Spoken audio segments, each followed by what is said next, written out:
Un saludo, salón amigos, mi nombre es Javier Zafra y la receta que vamos a hacer hoy, la comidica que vamos a hacer es orejas de Amán. Esta comidica es fruto de la investigación cuando elaboré mi libro Sabores de Sefará y encontré variaciones con algunas recetas antiguas y con lo que hasta ahora no había llegado como orejas de Amán.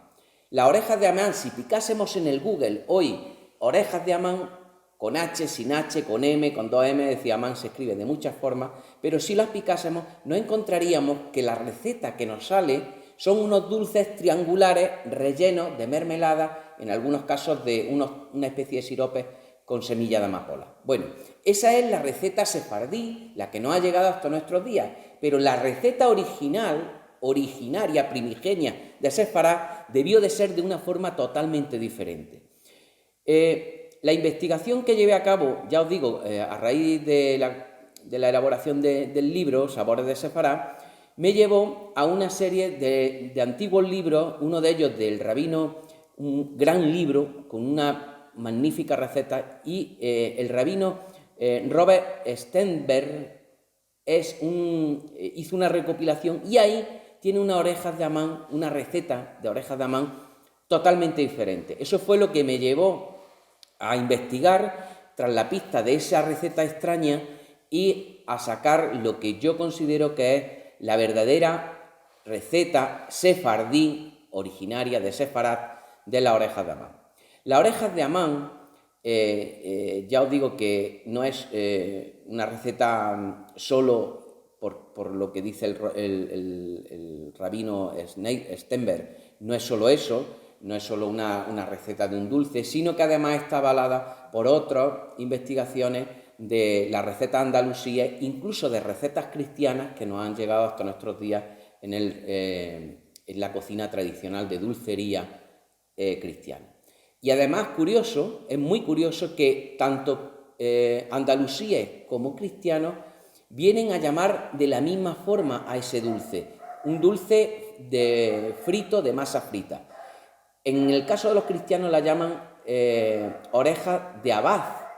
En el caso de los andalusíes lo llaman orejas de juez. Fijaros, la misma raíz, orejas. ¿Por qué? Básicamente porque la forma del dulce originario era la forma de una oreja. Por eso se llamaban así. Incluso he llegado a encontrar en estas desviaciones etimológicas y estas desviaciones que hacemos en el pueblo llano, he encontrado una oreja en Córdoba, en un pueblecito, y le llaman orejas de habas. Y entonces, de habas con H y con B, de habas, como si fuera la vaina de la legumbre, ¿no?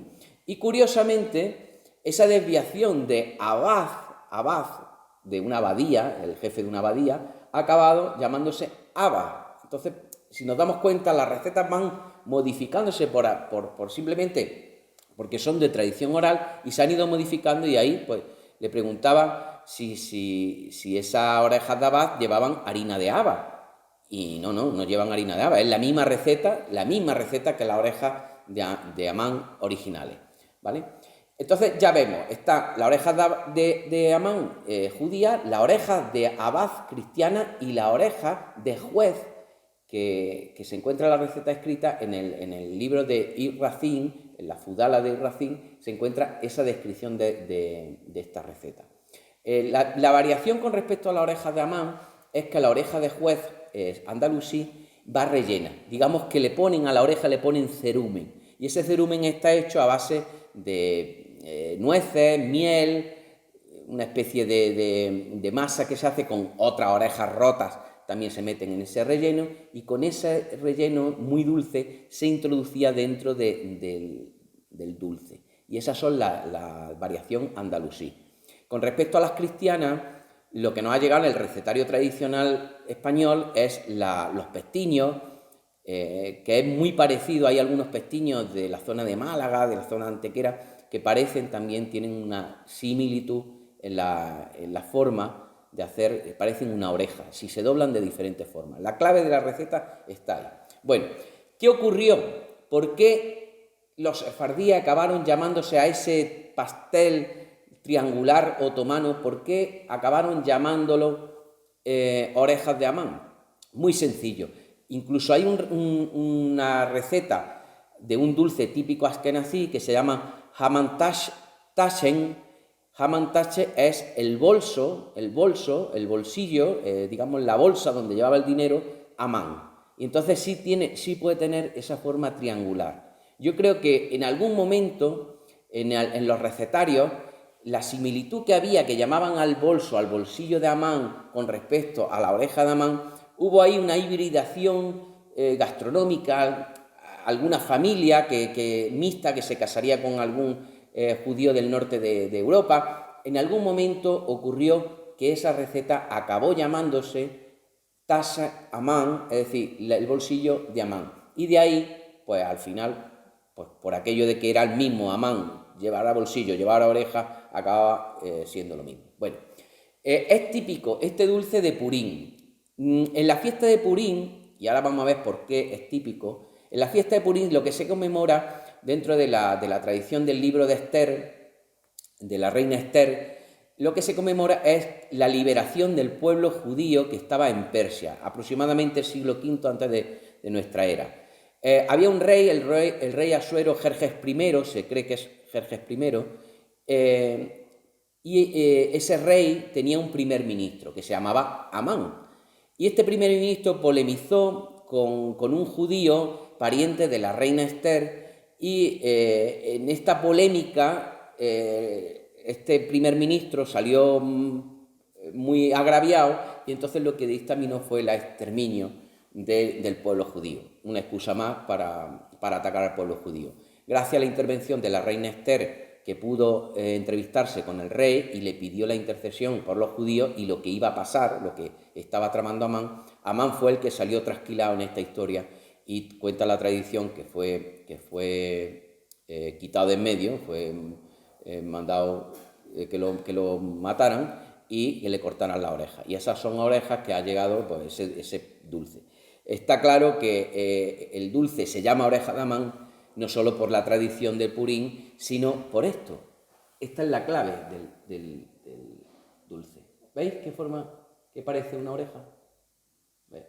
Para nada tiene que ver con ese dulce que nos llega, ese dulce triangular, que tradicionalmente pues ya se llama oreja de Amán, es decir, la tradición es así, es decir, es un dulce sefardí, ese dulce triangular, pero que tenemos que conocer cuál es la raíz y cuál es la verdadera génesis de esta receta.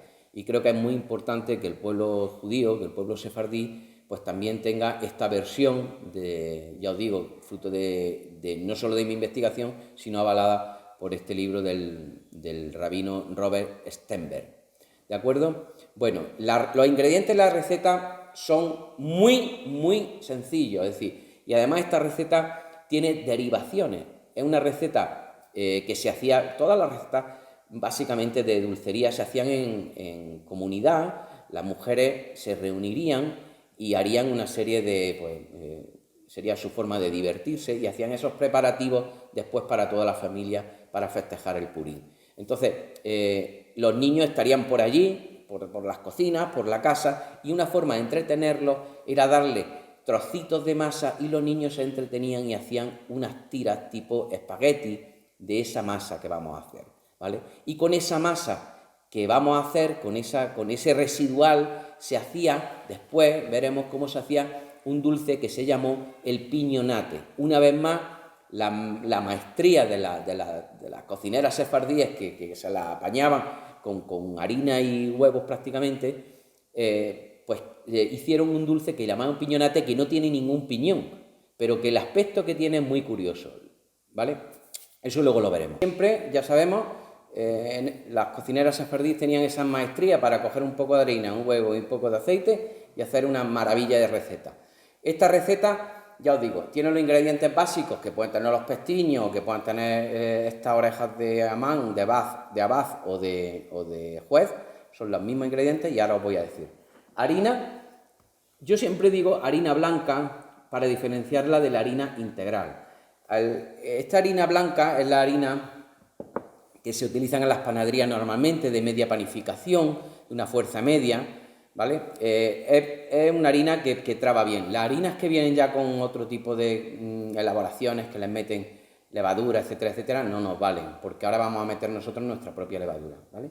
Otro ingrediente, el azúcar. Yo voy a utilizar azúcar blanca, pero el azúcar normal que se utilizaría en su día es la azúcar panela, una azúcar morena, que es la normal de las elaboraciones medievales. Bueno, la normal entre comillas, porque esa era el azúcar de la clase alta. Normalmente la gente lo que utilizaba era azúcar derivada de la miel, o sea, edulcorante derivado de la miel, o quizá algún tipo de azúcar más tipo miel de caldera. Esos serían los edulcorantes normales de la Edad Media.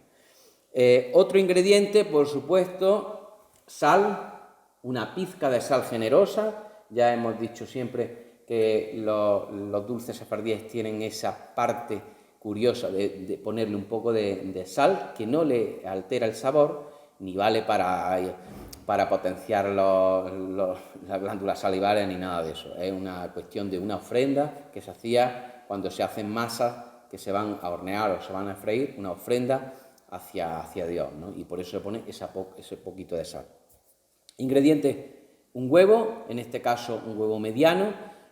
Ya os digo que las cantidades pueden variarnos en función de la fuerza que tenga la harina, en función de lo grande o pequeño que sea el huevo, todas esas pequeñas variaciones. Por eso esta receta no es una receta exacta, ¿vale? Hay que tener en cuenta eso. Sí os voy a enseñar luego la textura que tiene que ser más bien dura, ¿vale? No vale una receta, una masa blanda, tiene que ser una receta dura. Otro ingrediente, aceite de oliva virgen extra, voy a utilizar para la masa y luego, lógicamente, para freír. Se puede freír también con aceites de semillas tipo girasol.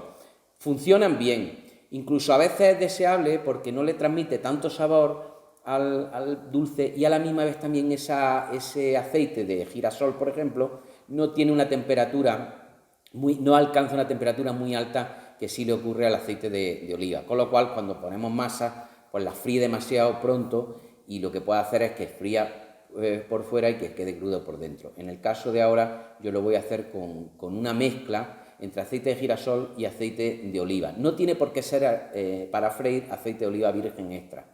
Yo lo utilizo porque es el que tengo, porque no tengo otro en casa, ¿vale? Pero básicamente lo hago así. Más ingredientes. Si quisiésemos hacer la versión de orejas de Amán, orejas de juez andalusíes, pues lo que tengo son nueces, pistachos también, los pelaremos y haremos una masa con esas nueces y esos pistachos y le pondremos algunas de las orejas que hayamos frito, la vamos a romper también y la vamos a meter ahí. Y para que haga una amalgama, toda esa mezcla de frutos secos con esa oreja, lo que vamos a utilizar es este gran producto.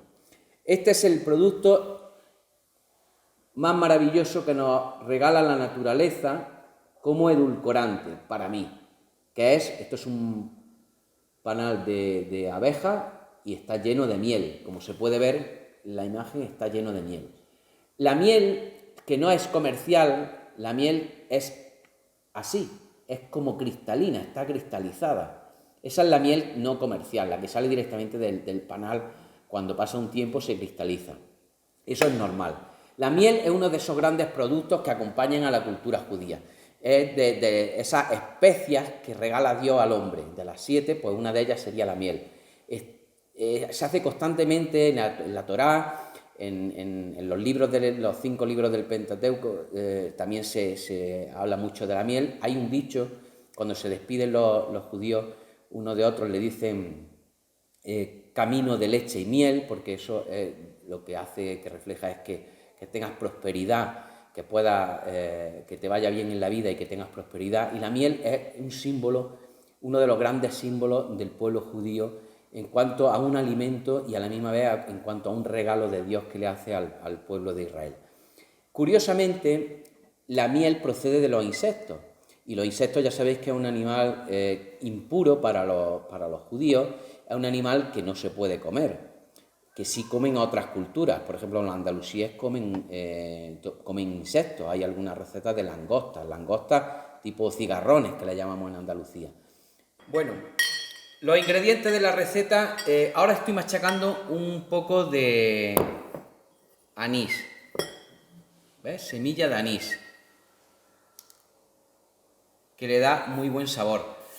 Originalmente la receta podía llevar este tipo de anisetes o podía llevar también canela, en este caso canela en polvo, la vamos a utilizar. Aunque lo más tradicional sería utilizar la ralladura de un limón o de una naranja, ¿vale? Esa es la aromatización de la receta, pero la base de la receta es esta que os voy a explicar ahora. Primero vamos a poner la harina. Hemos puesto 250 gramos, pero voy a retirar un poco, como 3 cucharadas más o menos, voy a retirar, unos 50 gramos, porque es posible que la necesitemos ahora a la hora de amasar. Un huevo, tanto la yema como la clara. Siempre hay que mirar, ya sabéis, la cocina sefardí, la cocina judía, hay que mirar que el huevo no tenga ninguna motita de sangre ni que tenga defecto. Es muy importante. Vamos a utilizar el cascarón como medida. Ya sabéis que es una medida muy tradicional de la receta. Aproximadamente 35 mililitros, es decir, 35 gramos básicamente. Como medio cascarón de aceite. Aceite de oliva virgen extra en este caso. Le vamos a poner ya la pizca de sal, una pizca generosa, ya veis, es una pizca bastante generosa, fundamental. Le voy a poner el azúcar, aproximadamente 30 gramos, que puede ser una cucharada y media sopera, más o menos. Y le voy a poner también ya los aromas. Un poquito de canela, una pizca de canela, muy poquita. La canela es muy potente. Y le voy a poner los anisetes también. Los anises. Una pizca también, no nos vamos a pasar. Están ligeramente machacados, no están del todo. Luego nos encontraremos los pedacitos. Bueno, para mezclar todo esto, un poquito de agua, aproximadamente 75 mililitros de agua. Eso es muy poquito. La vamos a ir incorporando poco a poco porque es la clave para saber si la masa está dura o está blanda, ¿vale? Digamos, el paso final, para que así se vaya integrando poco a poco toda la harina y no nos quede demasiado blanda. Bueno, voy a amasarlo todo. Ya veis que lo estoy haciendo en este lebrillo. No lo necesitamos ni hacerlo en la mesa hasta que acabe de integrarse todo, ¿vale? Bueno, voy a hacerlo y ahora cuando tenga la masa lista os explicaré el último de los ingredientes, que es este. No es un ingrediente original, que es, os he dicho, la levadura química, pero la vamos a incorporar. Si queremos hacer una receta original, como está. Si queremos hacer la receta como yo la voy a hacer ahora, pues simplemente ya os digo. Se coge un poquito de polvo, aproximadamente por una pizca, una cosa así, una pizca, ¿vale? No tiene que ser mucho. Y la incorporamos. Y ahora ya mezclamos. Bueno, ya hemos mezclado los ingredientes y este es el resultado. Este es el bolo de la masa. Si os dais cuenta, es suficientemente blando como para que se hunda, pero poco a poco va volviendo a su posición, ¿vale? Ahora, esta es la harina que había medido inicialmente 250 y me ha sobrado pues aproximadamente unos 25-30 que no lo integré en la masa porque no sabía, pues las dimensiones del huevo siempre varían y también de la propia calidad de la harina, ¿no? La masa es muy fácil para elaborar la oreja. Lo importante es la confección. Vamos a coger aproximadamente pues como una nuez grandecita. De aquí nos va a salir una oreja, ¿vale? Si viésemos que la masa todavía tiene poca elasticidad, lo que habría que hacer es dejarla reposar un poco, ¿vale? Si veis que se pega a la mesa como ahora, ¿veis? Se ha pegado un poco. ¿Eso qué quiere decir? Que quizás esté un poco blanda. Simplemente le ponemos a la mesa un poco de harina y lo que hacemos es integrarla dentro de la propia oreja. Si os dais cuenta, van saliendo esas motitas que son los anisetes, los anises que habíamos incorporado. Bueno, la masa yo creo que está perfecta. Lo vamos a hacer con la fruslera, con el rodillo, para que veáis que no hace falta tener una máquina de pasta. ¿Os dais cuenta que la masa intenta encoger un poco? ¿Veis? ¿Veis cómo encoge? Eso es porque tiene poca elasticidad. No nos importa ahora mismo, porque como tenemos mucha masa, las primeras es posible que salgan así, que estén un poco menos elásticas, pero no importa, porque conforme la masa va reposando, ya va adquiriendo pues más rigidez y menos elasticidad. Bueno, ahora viene lo importante para formar la oreja. Vamos a utilizar un molde, en este caso tiene un diámetro de 8 centímetros. Vamos a cortar nuestra masa y ahora os diré lo que vamos a hacer con esto, que es muy importante. Y esto es el círculo que hemos hecho de masa, ¿vale? Son 8 centímetros de diámetro. Lo abrimos un poquito más si queremos. El grosor que tiene que quedar de la oreja aproximadamente entre 3-4 milímetros, ¿vale? Si vemos que se nos ha deformado mucho como esta, no importa porque en la diversidad está el gusto, ¿no? O sea que también hay que tenerlo en cuenta eso, que cuando friamos pues unas pueden ser más crujientes, otras más gordillas, otras pueden quedar un poco más hechas, otras menos, más tostadas, menos tostadas. O sea que cada cual las puede hacer de la forma que quiera. Y en todas las que nos van a salir, pues saldrán muchas formas. Utilizo un cuchillo para partir el círculo. Y nos van a salir 2 semicírculos. Y los 2 semicírculos los hacemos coincidir uno encima de otro, si os dais cuenta. En la parte recta, la parte curva la dejamos tal cual, pero la parte recta le vamos a presionar un poco para unirla, de tal forma que solo van a ir unidas por esa parte recta. Y finalmente le damos la forma. Metemos el dedo y simplemente alrededor de nuestro dedo se queda la oreja. Y lo único, cuando la friamos, lo que tenemos que hacer es presionar un poco en estos laterales, presionar un poco para que no se abra. Un poco, no hace falta mucho. Al freír siempre tenderá a abrir, ¿vale? Este sería el procedimiento. Voy a hacer otra para que la veáis y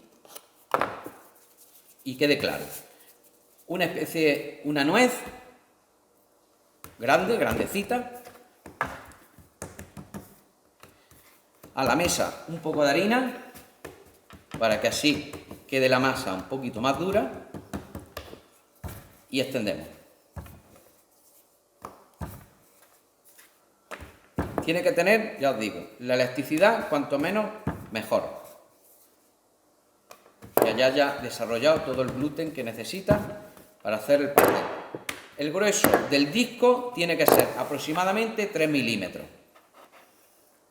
Tenemos nuestro círculo, como podéis ver, se parte por la mitad, saliendo 2 semicírculos.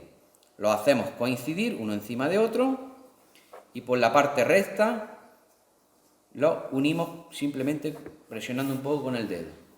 Una vez que están hechos, ya lo veis, los giramos en torno al dedo. Si el disco es pequeño, pues un dedo más pequeño, o sea, no hace falta que sea siempre el pulgar. Y presionamos para que la masa al freírla no se abra. Y este es el resultado. ¿Vale?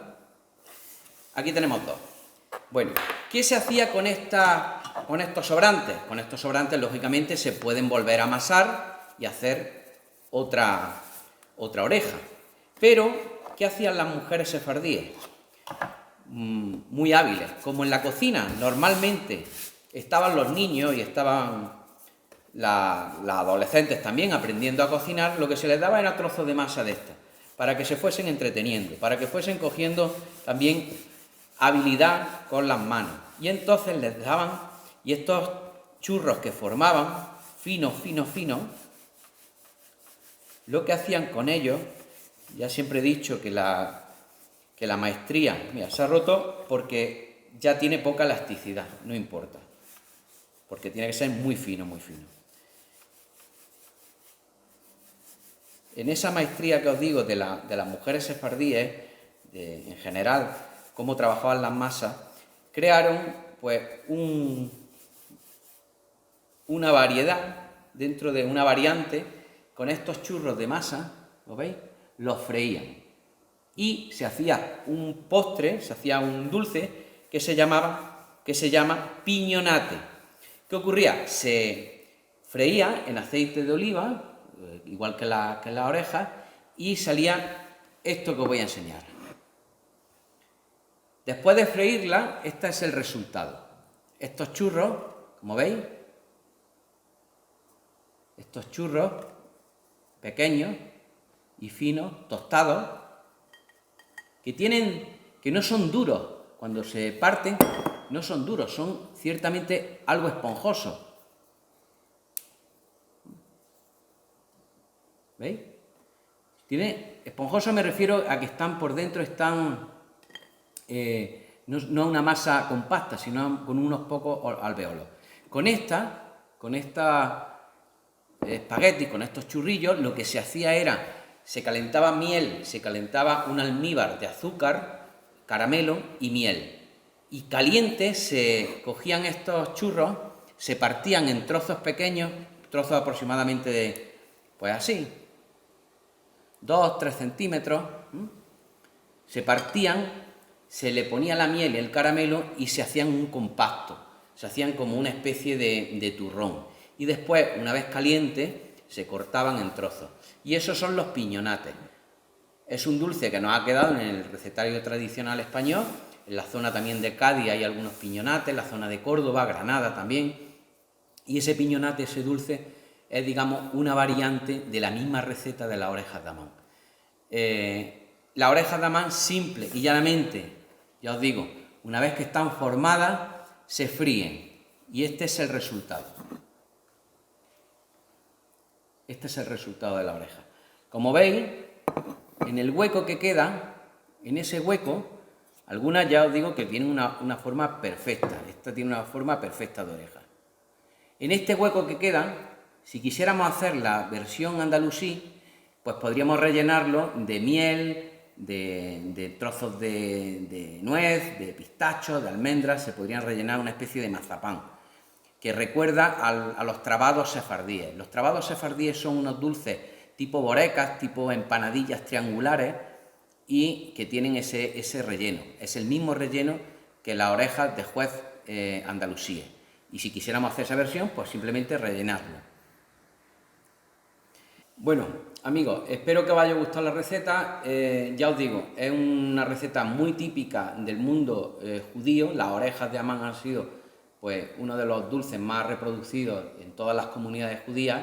No debemos de confundirlo con el dulce, el jamán taser, que es el que he dicho, el bolsillo, el monedero de Amán, es otra cosa, ese dulce triangular que pues las comunidades otomanas le enseñaron posiblemente a los sefardíes y quedó como las orejas de Amán, pues las nuevas, digamos, orejas de Amán, ¿no? Después de la expulsión de 1492.